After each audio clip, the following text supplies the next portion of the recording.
మీరు ఉరుకులాడకుండ్రి. జై తెలంగాణ. గౌరవనీయులు పెద్దలు, రాష్ట్ర మాజీ మంత్రివర్యులు, మీ అందరి అభిమాన నాయకుడు, మీ అందరూ మొన్ననే చాలా కష్టపడి గెలిపించుకున్న మాస్ మల్లన్న చామకూర మల్లారెడ్డి గారికి, గౌరవనీయులైన పెద్దలు, మన జిల్లా పార్టీ అధ్యక్షులు సోదరులు ఎమ్మెల్సీ షంబీపూర్ రాజు గారు, గౌరవనీయులైన మల్కాజ్గిరి శాసనసభ్యులు సోదరుడు, మీ అందరికి సుపరిచితుడు మర్రి రాజశేఖర్ రెడ్డి గారు, గౌరవనీయులైన వేదికపైన ఆసీనులైన సోదరులు, పీర్జాదిగూడ కార్పొరేషన్ మన మేయర్ గారు సోదరులు వెంకటరెడ్డి గారు, అదేవిధంగా బోడుప్పల్ కార్పొరేషన్ మేయర్ గారు సోదరులు బుచ్చిరెడ్డి గారు, అదేవిధంగా గౌరవనీయులైన డిప్యూటీ మేయర్లు సోదరి లక్ష్మి గారు, ఇంకా వేదికపైన ఆసీనులైన మా సోదరులు గట్కేసర్ మున్సిపల్ చైర్మన్ గారు, సోదరి మా చెల్లెమ్మ ఇదివరకు అవార్డు కూడా తీసుకున్నది, మా మున్సిపల్ 2 times అవార్డు తీసుకున్న మా మున్సిపల్ చైర్మన్ సోదరి గారికి,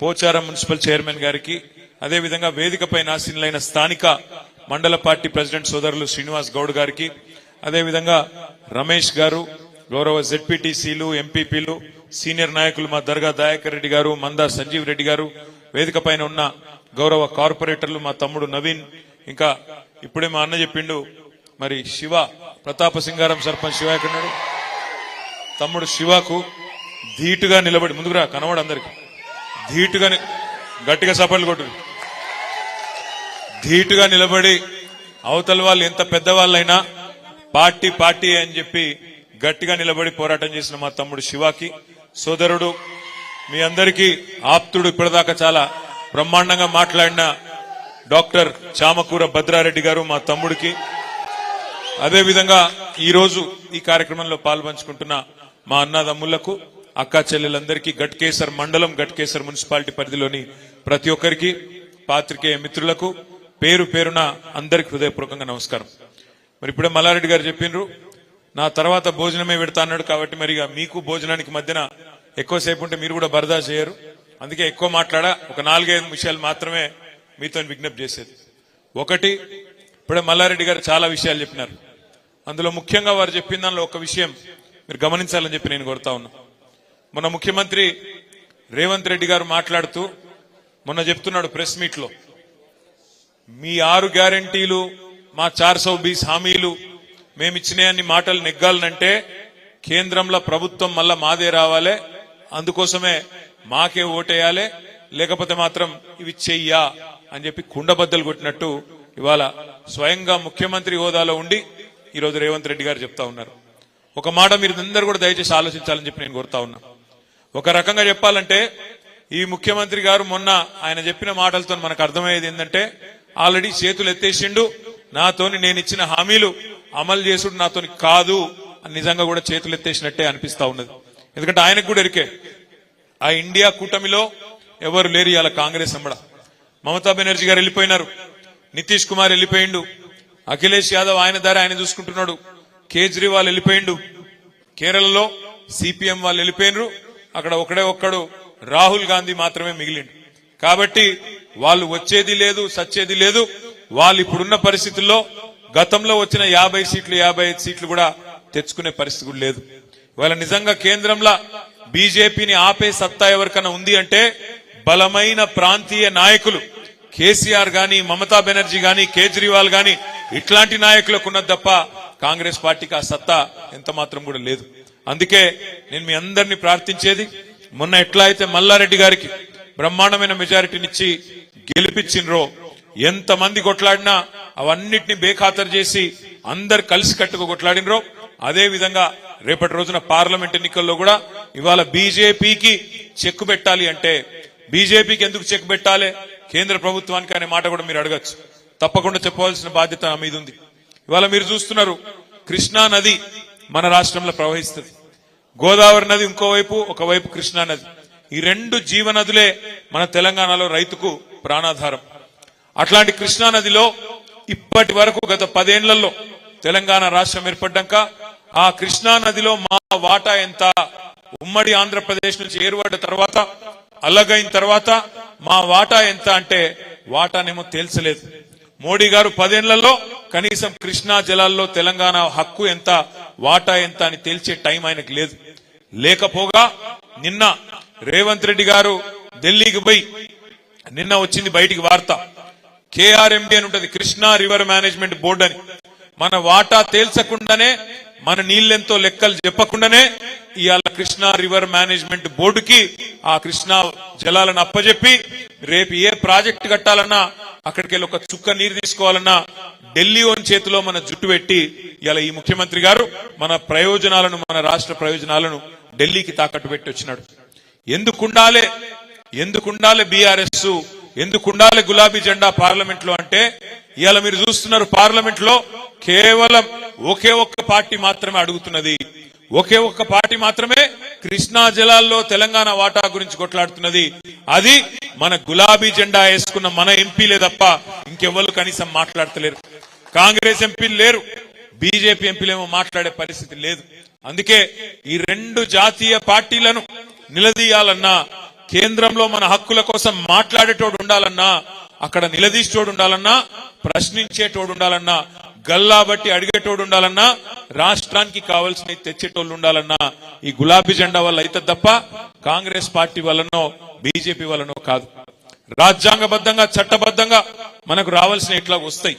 కానీ మనకి ఇంకా అదనంగా ఏమైనా రావాలి అంటే, గతంలో మల్లారెడ్డి గారు ఎంపీగా పనిచేసినారు, మంచిగా పనిచేసిండు, బ్రహ్మాండంగా ప్రశ్నలు అడిగిండు.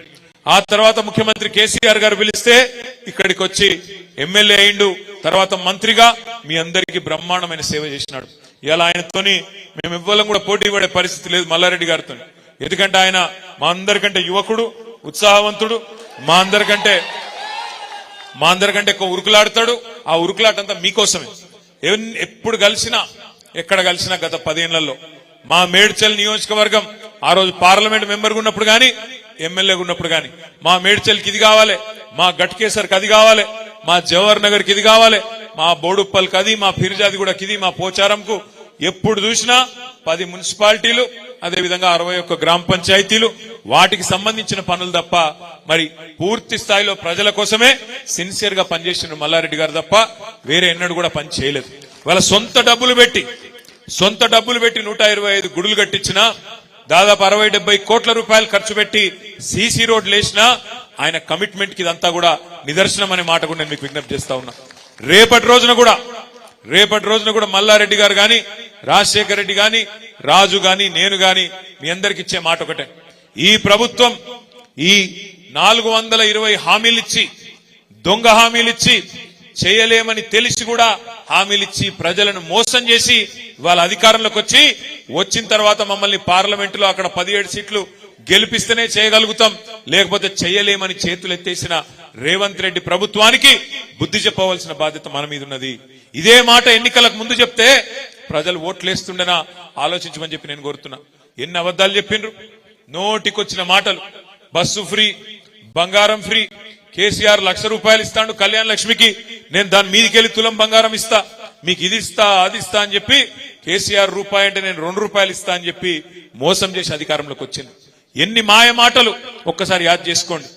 ఏమన్నాడు అన్నాడు, డిసెంబర్ 9 నాడు నేను అధికారంలోకి వస్తున్నా, రైతులు ఇప్పటిదాకా రుణం తీసుకున్న లెవెల్నుంటే అర్జెంటుగా ఓన్రి బ్యాంకుకు 2 లక్షల రుణం తెచ్చుకోండి, నేను చెప్తున్నా, నేను ఒక సంతకంతో మాఫీ చేస్తా డిసెంబర్ 9 నాడు అన్నాడు. డిసెంబర్ 9 పోయింది, జనవరి 9 పోయింది, ఇంకో వారం అయితే ఫిబ్రవరి 9 వస్తుంది. ఇప్పటి వరకు అతి లేదు గతి లేదు రైతు రుణమాఫీ. ఆడబిడ్డలకు చెప్పిండు, ఏమన్నాడు, మహాలక్ష్మి అనే పథకం తెస్తా, ₹2,500 ఇస్తా నెలకు కోడళ్లకు, అత్తలకేమో 4,000, కోడళ్లకు ₹2,500 ఇస్తా అని చెప్పిండా లేదా? మరి ఇప్పటివరకు చాలా అయిందా? 100 రోజులు అన్నారు, 100 రోజులు కూడా చూద్దాం, తొందర ఏం లేదు. మార్చి 17కు 100 రోజులు నిండుతుంది. రాష్ట్రంలోని 1,57,00,000 మంది ఆడబిడ్డలు ఎదురు చూస్తాండ్రు. 18 ఏళ్లు నిండిన ఆడబిడ్డలు 1,57,00,000 మంది ఓటర్ లిస్ట్ లో నమోదు చేయించుకున్న వాళ్ళు ఉన్నారు.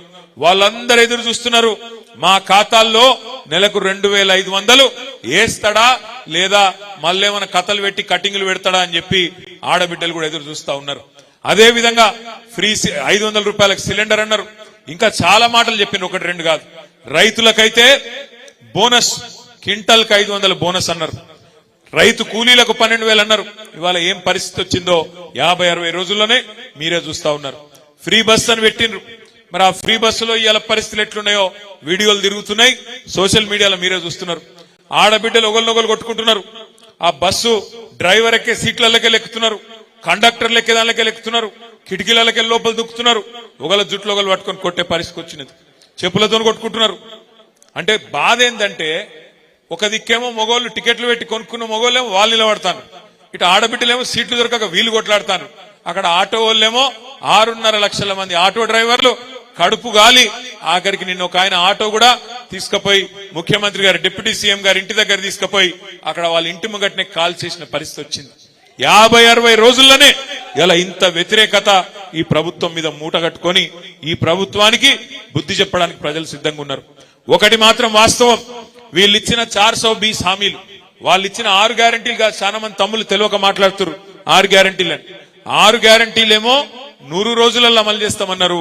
ఒక 420 హామీలు, యూత్ డిక్లరేషన్ అని, ఎస్సీ డిక్లరేషన్ అని, ఎస్టీ డిక్లరేషన్ అని, మైనారిటీ డిక్లరేషన్ అని, రైతు డిక్లరేషన్ అని, మహిళా డిక్లరేషన్ అని చెప్పి విడుదల చేసి 420 420 హామీలు ఇచ్చి ఇవాళ రేవంత్ రెడ్డి అక్కడ గద్దెనెక్కి ముఖ్యమంత్రి అయింది. ముఖ్యమంత్రి అయిన తర్వాత ప్రజలకు పనికొచ్చే పనులు చేయకపోగా పనికిమాలిన మాటలు మాట్లాడుతూ ఉన్నాడు. ఆయన అంటాడు కేసీఆర్ ను బీఆర్ఎస్ ను 100 మీటర్ల లోపల బొంద పెడతా, పాతి పెడతా అని మాట్లాడుతున్నాడు. ఆయన తిప్పి కొడితే 3 ఫీట్లు లేడు. ఆయన అంటే 100 మీటర్ల లోపల మనల్ని పాతి పెడతాడంట. దయచేసి నేను మీ అందరికి చేసే విజ్ఞప్తి ఒకటే, ఇట్లాంటి వాళ్ళని మస్తుగా చూసినాం ఇదివరకు కూడా ఈ గులాబీ జెండా లేకుండా చేస్తా, తెలంగాణ ఎక్కడిది అట్లా ఇట్లా అని అడ్డం పొడుగు మాట్లాడిన వాళ్ళు ఈయనకంటే పెద్ద పెద్ద తీస్మార్ ఖాన్లు ఉండే. ఇదివరకు 2001 నుంచి 2014 దాకా వాళ్లతోనే కొట్లాడినాం. అట్లాంటి తీస్మార్ ఖాన్లనే ఇలా మాయం చేసి తెలంగాణ తెచ్చిన కేసీఆర్ కు ఈ బుడర్ ఖాను పెద్ద లెక్క కాదు అనే మాట కూడా నేను మీకు విజ్ఞప్తి చేస్తా ఉన్నా. నేను మీ అందరికి ఒకటే విజ్ఞప్తి చేస్తా ఉన్నా. ఇప్పుడు మల్లారెడ్డి గారు గొప్ప మాట చెప్పిండు, ఎవరికి ఏ కష్టం వచ్చినా నేనుంటా, అవసరమైతే ఎక్కడికి రమ్మంటే అక్కడికి వస్తాను. మల్లారెడ్డి గారు ఏ మాట అయితే చెప్పిండో మేడ్చల్లో, అదే రకంగా రాష్ట్రంలో ఏ కార్యకర్త మీద దొంగ కేసులు పెట్టినా, ఎవలను ఇబ్బంది పెట్టినా, ఇప్పుడు మా తమ్ముడు శివాని ఇబ్బంది పెట్టినట్టు ఎక్కడ ఎవరు ఇబ్బంది పెట్టినా, మొన్ననే చెప్పినా మళ్ళా చెప్తా ఉన్నా, 38 మంది ఎమ్మెల్యేలం, 27 మంది ఎమ్మెల్సీలం బస్ వేసుకొని వస్తాం. ఎవ్వలకు అన్యాయమైనా ఎవ్వలకు ఇబ్బంది అయినా మీకు అండగా నిలబడే బాధ్యత మాది.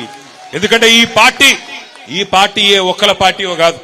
ఈ పార్టీ తెలంగాణ ప్రజల ఆస్తి, తెలంగాణ ప్రజల సొత్తు. ఇది తెలంగాణ కెన్నటికైనా శ్రీరామ రక్ష ఈ గులాబీ జెండా.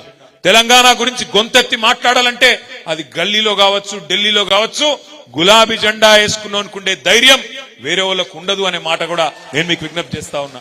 ఎందుకంటే మన బాసులు గుజరాత్ లోనో ఢిల్లీలోనో లేరు, భయపడవలసిన అవసరం లేదు. మనకెవరున్నారు బాసులు?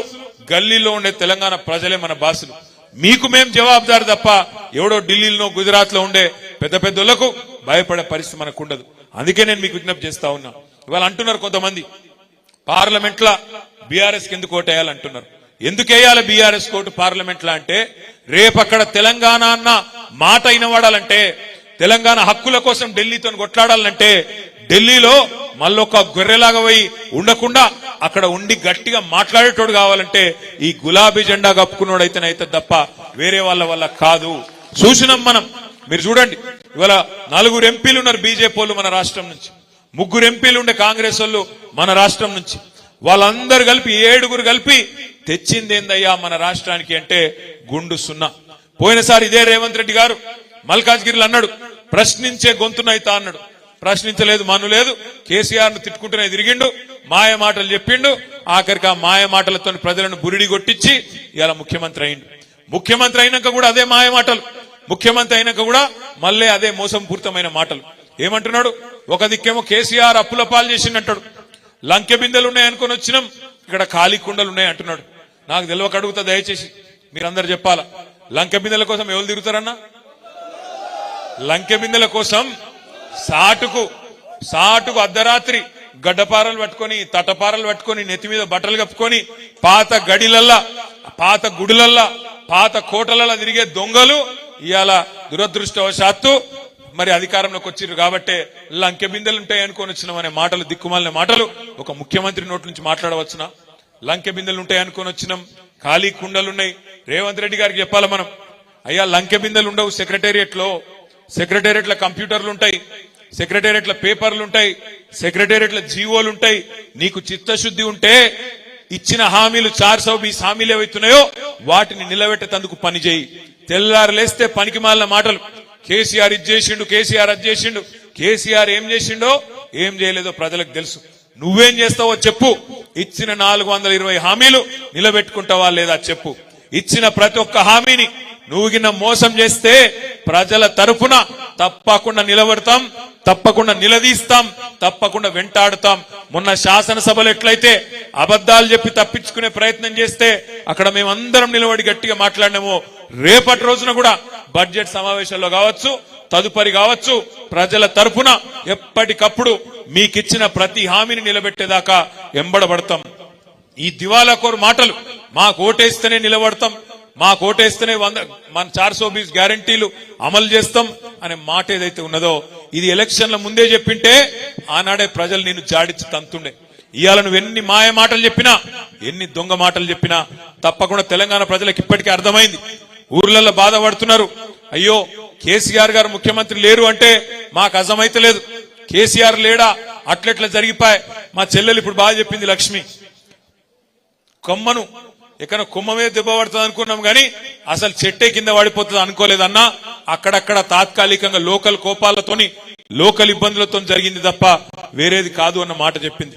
భవిష్యత్తులో ఆ లోపం కూడా జరగకుండా చూసుకోవాలంటే మన గొంతు ఎప్పటికప్పుడు వినబడుతూనే ఉండాలి.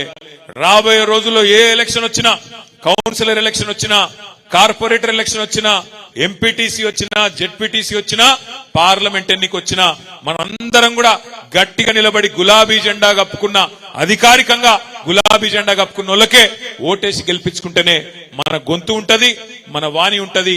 తెలంగాణ ప్రజలకు శ్రీరామ రక్షలాగుండే కేసీఆర్ గారు ఉంటారు. కాబట్టి మీ అందరినీ ప్రార్థించేది, మళ్ళా నన్ను మంచి గెలిపించుకున్నారు, మంచి మాస్ లీడరు, మీ అందరికి ఎప్పుడు అండగా ఉండే నాయకుడు భవిష్యత్తులో కూడా ఉంటాడు. మరి భవిష్యత్తులో పార్లమెంట్ ఎన్నిక గాని, పంచాయతీ ఎన్నిక గాని, ఏ ఎన్నిక వచ్చినా తప్పకుండా గులాబీ జెండా ఎగిరే విధంగా మనందరం కూడా కలిసికట్టుగా ముందుకు పోదామని మీ అందరికి విజ్ఞప్తి చేస్తూ, ప్రజల తరపున మీకు ఇచ్చే హామీని నిలబెట్టేదానికి అందరం కలిసికట్టుగా పనిచేద్దామని చెప్పి కోరుకుంటూ, జై తెలంగాణ.